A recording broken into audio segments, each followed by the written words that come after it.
భారతమంటోంది, ప్రతి మనసు నువ్వే గెలవాలంటోంది.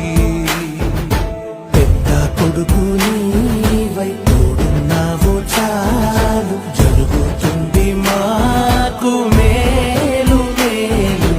ఇంటి పెద్ద నీవై నిలిచి ఉంటే చాలు, విలిసి పోవర